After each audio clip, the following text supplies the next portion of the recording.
एक बार एक बच्चा अपने गांव से बहुत दूर जाके एक एग्ज़ाम दे रहा होता है, एक स्पेस सेंटर का एग्ज़ाम दे रहा होता है, और उस एग्ज़ाम को क्रैक करने के बाद, उस एग्ज़ाम में पास हो जाने के बाद उसका लाइफ 360 डिग्री बदलने वाला है। ये उसको पता था कि अगर मैं ये एग्ज़ाम पास कर पाया तो मेरी ज़िंदगी का पूरा काया पलट हो जाएगा। इसलिए वो बच्चा बहुत मेहनत करता है और एग्ज़ाम हॉल के सामने जाके टाइम देखता है, तो उसे पता पड़ता है अभी एग्ज़ाम शुरू होने को 1.5 घंटा बाकी है।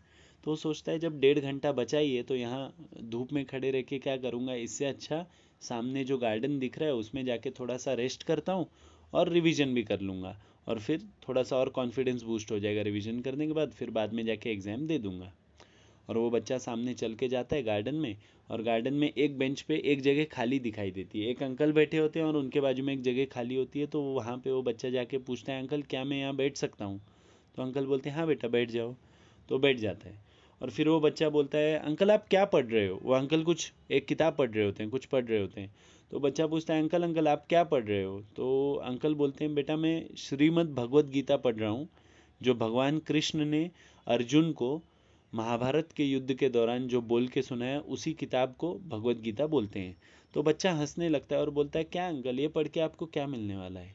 ये तो अंधविश्वास है, दिस इज़ माइथोलॉजी। ये पढ़ने से अच्छा है आप साइंस पढ़ो अंकल, उससे आपको ज्ञान भी मिलेगा, आप बहुत पावरफुल हो जाओगे। तो अंकल पूछते हैं, ठीक है बेटा, पर मेरे को एक बात बताओ, तुम यहाँ इस शहर में क्या कर रहे हो? यहाँ के तो लगते नहीं। तो बोलता है, हाँ अंकल मैं दूसरे शहर से आया हूँ, छोटे से गांव से आया हूँ, और मैं यहाँ पे एक स्पेस सेंटर है सामने, उसमें एग्ज़ाम देने आया हूँ, एंट्रेंस एग्ज़ाम। अगर मैं पास हो गया तो मैं जूनियर साइंटिस्ट बन जाऊँगा और मेरी ज़िंदगी का काया पलट हो जाएगा। तो फिर वो बच्चा अपने बारे में बताने के बाद में पूछता है, अंकल आप कौन हैं?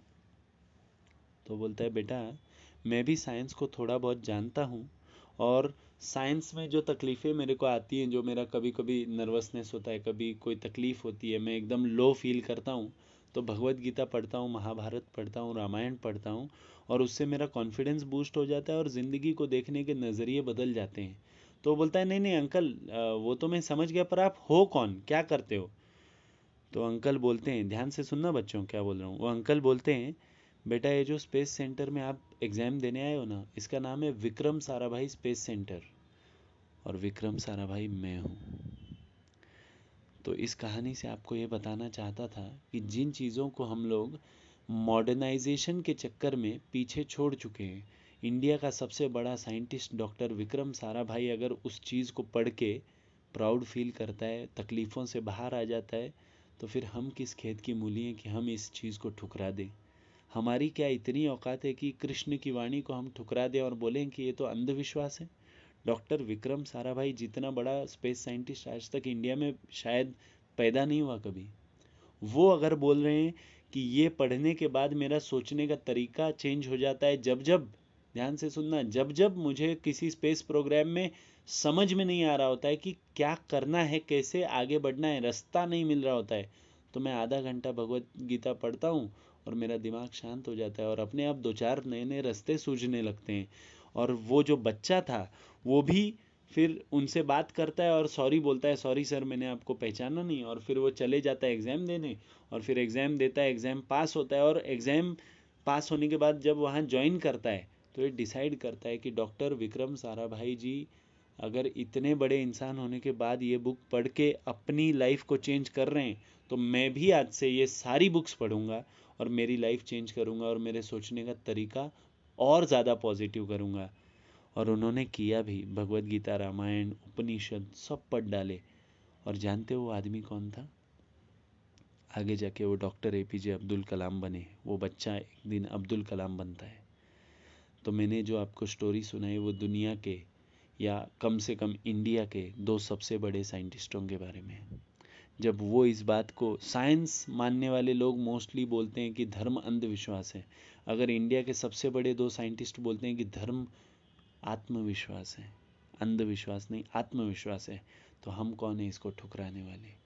और इससे बढ़ के एल्बर्ट आइंस्टाइन ने पूरी ज़िंदगी में, इन दोनों से भी शायद ज़्यादा महान एल्बर्ट आइंस्टाइन रहे हो, उन्होंने पूरी ज़िंदगी में ये बोला कि धर्म नाम की कोई चीज़ नहीं होती। पर जब मतलब उनकी ज़िंदगी के आखिरी 1-2 साल थे तो उन्होंने भगवत गीता को 3 बार पढ़ा और एक इंटरव्यू में बोला कि मुझे पता नहीं भगवान है या नहीं है, पर मुझे ये पता है कि कोई ना कोई तो है जिसने ये पृथ्वी, ये सूर्य, ये चंद्रमा बनाया है। एक बात। और दूसरी बात, मैं जब जब भगवत गीता पढ़ता हूँ, मुझे नए नए थॉट्स आते हैं, नए नए सोचने के तरीके मिलते हैं जो मेरे पहले कभी नहीं थे ऐसे तरीके। और इसीलिए आप देखोगे आइंस्टाइन ने अपनी लाइफ की आखिरी फेज में और ज़्यादा बड़ी बड़ी डिस्कवरीज की हैं। तो धर्म माइथोलॉजी नहीं है। हम हिंदूज, हम भारतीय, ये प्लीज़ मिसअंडरस्टैंड ना करें। धर्म धर्म है, माइथोलॉजी नहीं है। माइथोलॉजी यानी काल्पनिक कथाएं। कृष्ण काल्पनिक नहीं थे बच्चों।